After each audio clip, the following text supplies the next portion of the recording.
with the program in it that I want to show you. Just a little something I whipped up for just us. Here I pick up standard I/O, pretty normal.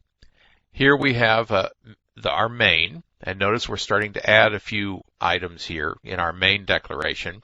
Here we're saying that main will be able to return an integer back to the operating system, which is how it tells the OS whether it ran okay or not, how things went during the function, during the work of main.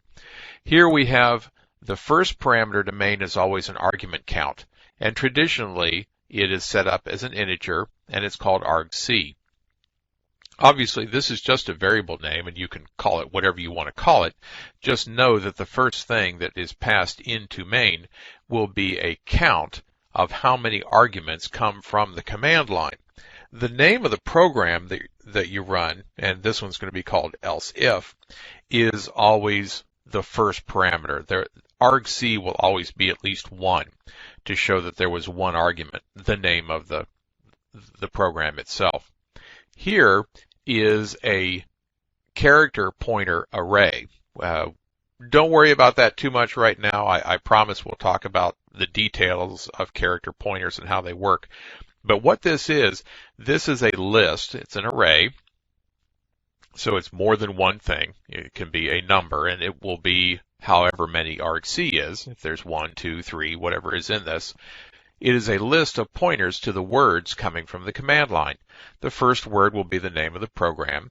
The next word will be whatever is between a couple of spaces on the command line, and the next word, and so on as we do our command line. And you'll see how this works here in just a minute.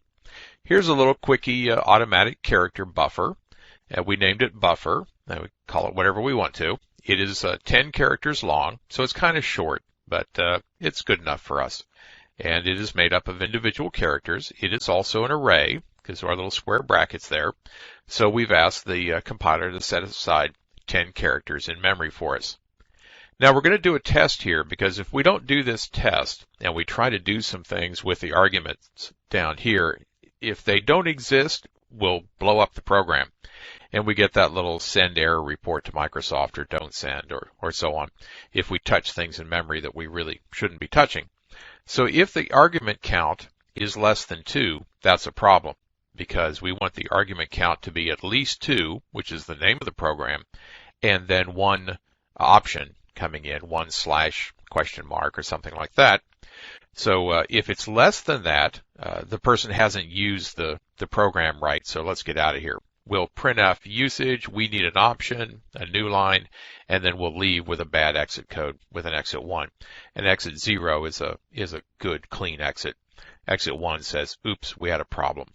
And then we're done. We're out of the program at that point if the argument count is less than 2.